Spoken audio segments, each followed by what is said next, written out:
नमस्कार दोस्तों, मैं विष्णु कुमार आप सभी का अपने YouTube चैनल के इस वीडियो पर हार्दिक स्वागत करता हूं। दोस्तों, इस वीडियो में मैं आप लोगों को लाभुक आधारित योजनाओं से संबंधित जो सूचना है उसी की जानकारी देने वाला हूं। दोस्तों, यह सूचना बिहार सरकार के शिक्षा विभाग के द्वारा 28 तारीख को ही जारी कर दी गई है। आप लोग यहां पर देख सकते हैं, यहां पर दिनांक लिखा हुआ है 28 तारीख 11वां महीना 2024, यानी कि 28 नवंबर को ही इस सूचना को बिहार सरकार के शिक्षा विभाग के द्वारा जारी कर दी गई है, जिसे जानना आप लोगों के लिए बहुत ही आवश्यक है।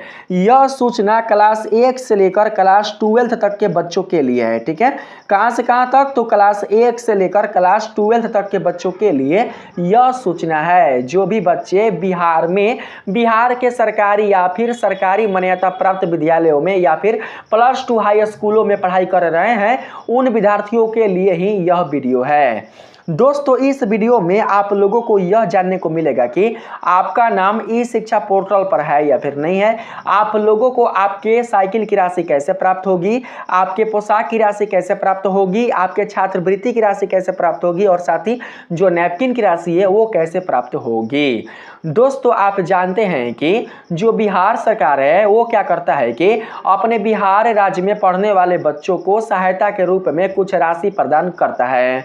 बिहार में पढ़ने वाले कुल जितने सारे बच्चे एवं बच्चियां हैं जो कि सरकारी या फिर सरकारी मान्यता प्राप्त विद्यालयों में या फिर +2 हाई स्कूलों में पढ़ाई कर रहे होते हैं, तो दोस्तों उन्हें बिहार सरकार के शिक्षा विभाग के द्वारा सहायता के रूप में राशि प्रदान की जाती है, ताकि बिहार के जो बच्चे हैं वो क्या कर सके कि अपने पढ़ाई को आगे जारी रख सके, अपने पढ़ाई में कोई भी बाधा उत्पन्न ना होने दे, साथ ही दोस्तों अपने पढ़ाई को आगे की ओर ले जा सके। इसलिए जो बिहार सरकार का शिक्षा विभाग होता है, जो बिहार सरकार होता है, वो क्या करता है कि अपने बिहार के बच्चों को राशि आर्थिक सहायता के लिए, शिक्षा में सुधार के लिए प्रदान करता है। जिन बच्चों के माता पिता गरीब होते हैं, जिन बच्चों के माता पिता बिल्कुल भी अपने बच्चों एवं बच्चियों को साइकिल नहीं दिला सकते, उन्हें पहनने के लिए यूनिफॉर्म नहीं दिला सकते, उन्हें पढ़ने के लिए किताब या कलम नहीं दिला सकते और साथ ही साथ दोस्तों उन्हें और भी शिक्षा संबंधी जो फीस होते हैं वो नहीं दिला सकते, तो दोस्तों इसके लिए जो बिहार सरकार होता है वो क्या करता है कि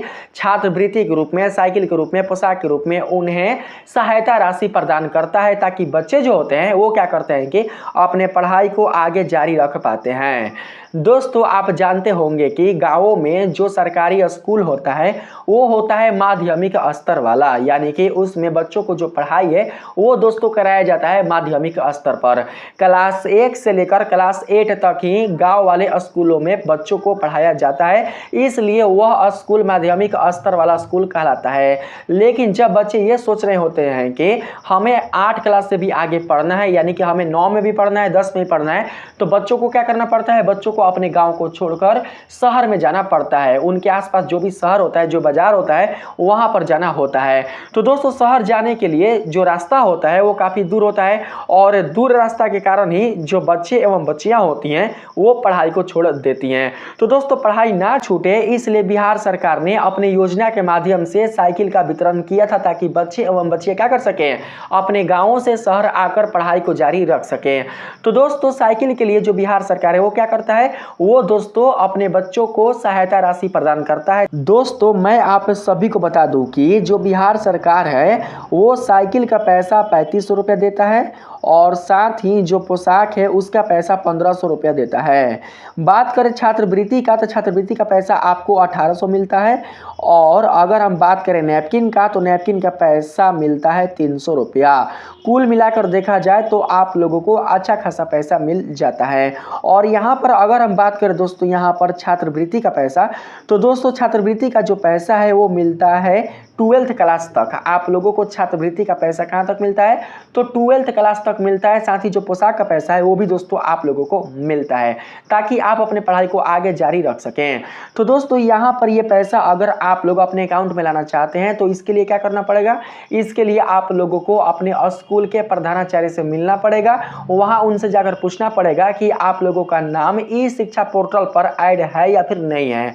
देखिए, आप जिस किसी भी सरकारी स्कूल में पढ़ाई कर रहे हो तो दोस्तों उस सरकारी स्कूल के जो प्रधानाचार्य होते हैं, जो प्रधानाध्यापक होते हैं, वो क्या करते हैं कि आपके पूरे डिटेल्स को, आपके नाम को, आपके पिता के नाम को, आपके माता के नाम को, आपके दोस्तों गांव के नाम को, आपके शहर के नाम को, आपके पोस्ट थाना जो कुछ भी होता है, आपका जो मोबाइल नंबर होता है और साथ ही आप कहाँ तक पढ़े हैं, वो पूरा जो डिटेल्स होता है वो क्या करते हैं कि ई शिक्षा पोर्टल पर यानी कि अपने पोर्टल पर अपलोड करते हैं। पहले क्या था कि बच्चों को एक फॉर्म भरवाया जाता था, ठीक है, जिसको बोला जाता है, क्या बोला जाता है, डाटा कैप्चर फॉर्म।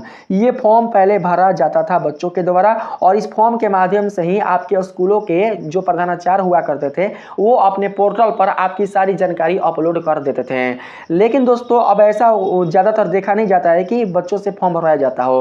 अगर आप डीसीए फॉर्म को नहीं भी भरते हैं तो दोस्तों बिल्कुल भी टेंशन लेने की आवश्यकता नहीं है, क्योंकि आपके स्कूल के जो प्रधानाचार्य होते हैं वो क्या करते हैं कि आपके जानकारी को, आपके डिटेल्स को अपने पोर्टल पर ऑलरेडी अपलोड कर दिए रहते हैं। जब दोस्तों आप एडमिशन के तौर पर जब आप अपने स्कूल में एडमिशन लेते हैं तो दोस्तों उस वक्त आप क्या करते हैं, उस वक्त आप अपना टीसी देते हैं। आपके टीसी पर आपका नाम होता है, आपने किस विद्यालय से पढ़ाई किया है उसका नाम होता है, आपका गांव कहाँ है, आपका दोस्तों जो ग्राम है, जो गांव है और साथ ही आपका जो जिला है वो कहाँ है, वो सारा कुछ आपके दोस्तों टीसी में लिखा हुआ रहता है। टीसी में जो भी जानकारियाँ होती हैं, जो भी आपका डाटा रहता है आपसे संबंधित, उन सभी डाटाओं को, उन सभी डिटेल्स को, उन सभी जानकारियों को जो आपके और स्कूल के प्रधानाचार्य होते हैं वो क्या करते हैं कि अपने पोर्टल पर अपलोड कर दिए होते हैं।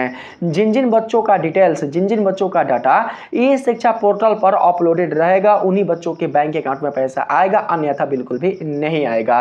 पहले दोस्तों यह जानते हैं किस पर अपलोड होता था, पहले अपलोड होता था मेडासॉफ्ट पर। मेडासॉफ्ट पोर्टल पर पहले बच्चों का सारा डिटेल्स अपलोड किया जाता था। मेडासॉफ्ट पोर्टल के माध्यम से जो बच्चे हुआ करते थे वो क्या करते थे कि अपने मोबाइल या फिर लैपटॉप के माध्यम से देख लेते थे कि हमारा जो नाम है वो छात्रवृत्ति में आया है कि नहीं, साइकिल में आया है कि नहीं। यानी कि जब आपको पैसा साइकिल का मिलेगा, जब आपको पैसा पोशाक का मिलेगा, जब आपको पैसा दोस्तों छात्रवृत्ति का मिलेगा तो उसमें आपका खुद ही नाम आ जाएगा कि हाँ आपको ये पैसा मिलने वाला है, ठीक है, अप्रूवल हो जाएगा। जब आपका सारा कुछ अप्रूव हो जाएगा आपके स्कूल के प्रधानाचार्य के द्वारा तो दोस्तों खुद ही आपका नाम आ जाएगा। तो पहले मेडासॉफ्ट था, तो मेडासॉफ्ट में दोस्तों आप लोगों को पता चल जाता था कि हाँ हमारा जो ये पैसा है वो आने वाला है क्योंकि हमारा अप्रूव हो चुका है। लेकिन अब क्या है कि अब दोस्तों ई शिक्षा पोर्टल आ चुका है। आप लोग ई शिक्षा पोर्टल पर अपने से यानी कि स्वयं से बिल्कुल भी नहीं देख सकते हैं कि आपका पैसा मिलने वाला है या फिर नहीं मिलने वाला है। इसे केवल और केवल स्कूल के जो प्रधानाचार्य है, स्कूल का जो मेन वेबसाइट है वहीं पर दोस्तों देखा जा सकता है, आप बिल्कुल भी देख नहीं सकते।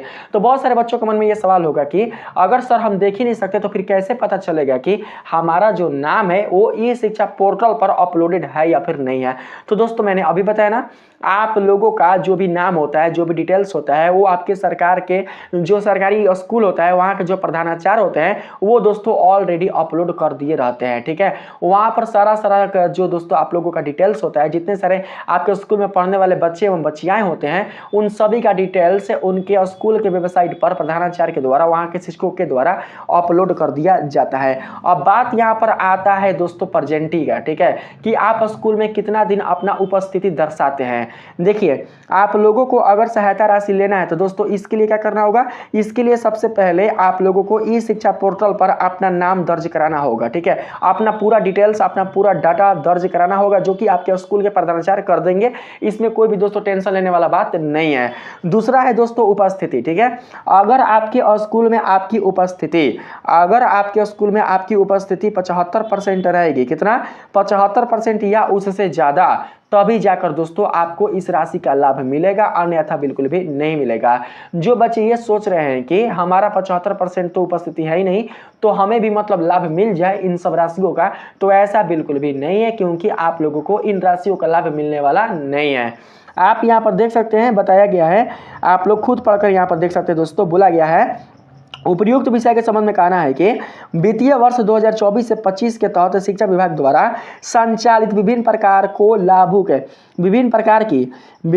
की लाभों की योजनाओं की राशि के स्थानांतरण हेतु ई शिक्षा कोष पोर्टल के माध्यम से 75% उपस्थिति, देख सकते हैं 75% उपस्थिति से संबंधित आंकड़ा एनआईसी को उपलब्ध कराया जाएगा, जिसके आधार पर एनआईसी के द्वारा पीएफएमएस प्लेटफॉर्म का उपयोग करते हुए लाभों की योजना की राशि सीधे लाभों के बैंक खाता में अंतरित, किसके द्वारा, तो डीबीटी के द्वारा की जानी है। इसके लिए विद्यालय के प्रधानाध्यापक द्वारा ई शिक्षा पोर्टल पर 1 अप्रैल, ठीक है, 1 अप्रैल 2024 से 30 सितंबर 2024 तक नामांकित छात्र छात्राओं में से 75% अथवा उससे अधिक की उपस्थिति वाले छात्र छात्राओं को यस तथा नो, यानी कि जिनका दोस्तों उपस्थिति 75% कम है उनके सामने नो अंकित करना है। बात को समझे आप लोग कुछ दोस्तों? इसमें कहा जा रहा है कि देखिए, जिसका जिसका नामांकन हो गया स्कूल में तो उसका तो ऑलरेडी ई शिक्षा पोर्टल पर नाम चढ़ गया होगा उनके स्कूल के प्रधानाचार्य के द्वारा, चाहे वो बच्चे माध्यमिक स्तर वाले हो या +2 हाई स्कूल वाले हो, ठीक है। अभी कॉलेज की बात नहीं हो रही है, मैं यहाँ पर केवल और केवल बात कर रहा हूँ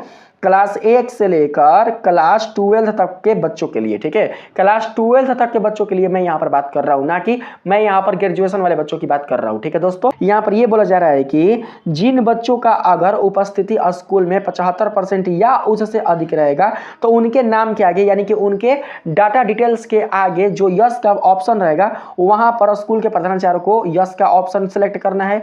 अगर किसी बच्चे का उपस्थिति 75% से कम रहेगा तो क्या करना है, नो का ऑप्शन, यानी कि एन रहेगा एन, ठीक है। तो वो क्या करेंगे, आपके स्कूल के प्रधानाचार्य सेलेक्ट करेंगे, यानी प्रधानाचार्य के ऊपर ही डिपेंडेंट है कि आपको राशि मिलेगी या फिर नहीं मिलेगी, ठीक है। तो दोस्तों आपका अगर उपस्थिति 75% या उससे ज्यादा है तो यस का ऑप्शन जो होगा वो आपके प्रधानाचार्य क्लिक करेंगे। अगर 75% से कम रहेगा तो नो का ऑप्शन आपके प्रधानाचार्य क्लिक करेंगे, और करना दोस्तों जायज भी है। अगर नहीं करेंगे तो फिर उनकी नौकरी खतरे में पड़ सकती है, ठीक है। तो दोस्तों जिन जिन बच्चों का, ठीक है, जिन जिन बच्चों के डिटेल्स के सामने अगर एन का ऑप्शन आता है, दोनों ऑप्शन आएगा, वाई का भी आएगा एन का भी आएगा, लेकिन जिन बच्चों की उपस्थिति 75% से कम रहेगी और उनके प्रधानाचार्य अगर एन पर क्लिक कर देते हैं तो उन्हें बिल्कुल भी बिहार सरकार तरफ से आने वाला जो सहायता राशि है वो बिल्कुल भी प्राप्त नहीं होगा, उनके अकाउंट तक बिल्कुल भी आ नहीं पाएगा। वहीं से क्या हो जाएगा, अनअप्रूव हो जाएगा, ठीक है। जब ये यस का ऑप्शन करेंगे ना, यस का ऑप्शन जब यहाँ पर जब दोस्तों सेलेक्ट कर लेंगे तो उसके बाद क्या होगा कि दोस्तों यहाँ पर आप लोग देख सकते हैं, जब वहां से अप्रूव होगा, यानी जब वहां से जब वो यस का ऑप्शन जब दबा देंगे तो प्रखंड के प्रखंड शिक्षा पदाधिकारी के पास लॉगिन में वेरिफिकेशन हेतु प्रदर्शित हो जाएगा। जो प्रखंड शिक्षा पदाधिकारी होंगे वहां पर दोस्तों क्या किया जाएगा, सारा मतलब जो भी आपका डेटा होगा, जो भी आपका जानकारी होगा, जो भी आपके डिटेल्स होंगे वो दिखाया जाएगा। जब सब कुछ सही रहेगा तो वहाँ क्या होगा, वहाँ आपका दोस्तों अप्रूव हो जाएगा। जैसे ही अप्रूव होगा तो दोस्तों कुछ दिनों के बाद आपकी जो राशि होगी वो डीबीटी के माध्यम से, यहाँ पर देख सकते हैं डीबीटी यहाँ पर दिया है ना दोस्तों, डीबीटी के माध्यम से वो जो राशि होगी, सहायता राशि, वो आपके बैंक अकाउंट तक पहुंच जाएगी, यानी कि आपके खाते में चली आएंगी। तो ये जानकारी दोस्तों मैंने आप लोगों को इस वीडियो के माध्यम से दिया है। आप लोग यहाँ पर देख सकते हैं, बोला गया है छात्र छात्राओं की उपस्थिति से संबंधित आंकड़ों की प्रविष्टि ई शिक्षा कोष पोर्टल पर दिनांक 4 तारीख 12वां महीना, यानी कि 4 दिसंबर से प्रारंभ की जा सकेगी। 4 तारीख से 4 दिसंबर को जो आपके स्कूल के प्रधानाचार्य है वो क्या करेंगे कि इस काम को करना शुरू कर देंगे, यानी कि यस और नो वाला जो दोस्तों ऑप्शन है उस काम को करना शुरू कर देंगे। ई शिक्षा पोर्टल पर आपका नाम तो पहले से अपलोडेड है, पहले से ही उस पर दोस्तों चढ़ा हुआ है, ऐड है, लेकिन यस और नो वाला जो दोस्तों क्रिया है वो 4 दिसंबर से स्टार्ट होने वाला है। तो आप लोग अपने स्कूल के प्रधानाचार्य से मिलिए, आप लोग पूछिए कि हमारा जो प्रेजेंटी है, हमारा जो उपस्थिति है वो कितना % रहा है। अगर दोस्तों आपका उपस्थिति कम रहा है, 75% से कम रहा है, तो फिर आपको इस सुविधा का लाभ, इस सहायता राशि का लाभ मिलने वाला नहीं है, ठीक है। अगर कोई भी ज़्यादा जानकारी लेना हो तो आप लोग अपने स्कूल के प्रधानाचार्य से ही मिल सकते हैं। यहाँ पर दोस्तों मैंने आप लोगों को बताइए दिया कि आपको अगर इस सहायता राशि प्राप्त करनी है तो इसके लिए पहला आपके दोस्तों नाम होना चाहिए ई शिक्षा पोर्टल पर, दूसरा उपस्थिति होना चाहिए 75%, और तीसरा जो है वो जो कि ज़्यादा मैंने ये बिल्कुल भी रखता नहीं है, लेकिन तीसरा मैं बता देता हूँ, बोला गया है विद्यालय के सभी छात्र छात्राओं को उनके परिवार की 1.5 लाख रुपए कुल वार्षिक आय होनी चाहिए। अगर 1.5 लाख से बेसी होगा तो जो स्कूल के प्रधानाचार्य है वो नो का ऑप्शन सेलेक्ट करेंगे। 1.5 लाख रुपया है या उससे कम है तो यस का ऑप्शन सेलेक्ट करेंगे। लेकिन यहाँ पर 3 उतना ज़्यादा मैंने नहीं है, क्योंकि जितने सारे बच्चे अपना जाति बनवा कर देते हैं, आय बनवा कर देते हैं, तो 1.5 लाख ही बनवा कर देते हैं, 1.5 लाख रुपए का ही बनवा कर देते हैं, तो उसमें कोई भी टेंशन लेने वाली बात नहीं है, ये ऑलरेडी अप्रूव हो जाता है। बस प्रॉब्लम है तो ये बीच वाला, यानी जो ख वाला है ना, यही दोस्तों प्रॉब्लम है, ठीक है। तो इसको दोस्तों आप लोग अपना सुधार कर लीजिएगा अपने स्कूल के प्रधानाचार्य से मिलकर। बाकी जितना सारा जानकारी है वो मैंने आप लोगों को दे दिया है, ठीक है। अगर कुछ भी अगर आपके नाम में अगर गलती है या आपके दोस्तों बैंक अकाउंट खाता जो नंबर होता है उसमें अगर गलती है तो आपका जो पैसा होगा वो आपके अकाउंट तक नहीं पहुंच पाएगा। तो आप लोग क्या कीजिएगा कि जो अभी आपके स्कूल के प्रधानाचार्य हैं वो जो भी आपसे डॉक्यूमेंट मांगेंगे तो सारा डॉक्यूमेंट आप लोग सही से दीजिएगा। आधार कार्ड का जो प्रति होगा वो भी सही दीजिएगा, सही से आप लोग अपना बैंक खाता का जो दोस्तों प्रति होता है वो दीजिएगा। बैंक जो खाता होगा आपका, यानी कि जो आपका बैंक होना चाहिए वो आधार से लिंक होना चाहिए और साथ ही आधार से सीडेड भी होना चाहिए। आप लोग दोस्तों जाकर समझ लेना कि आधार सीडिंग क्या कहलाता है। आधार सीडेड होगा तभी जाकर पैसा आपके अकाउंट तक पहुंच पाएगा, अन्यथा बिल्कुल भी पहुंच नहीं पाएगा। तो दोस्तों यहाँ पर जो लास्ट डेट है वो मैं बता देता हूँ आप लोगों को।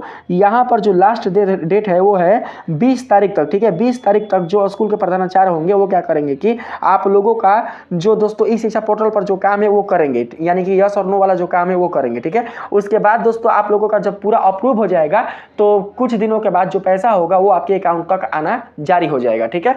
तो दोस्तों यह वीडियो मैंने आप लोगों के लिए बनाया है ताकि आप लोग इसके बारे में जानें और साथ ही अपने स्कूल के प्रधानाचार्य से मिलकर अपनी उपस्थिति का पता लगा लें।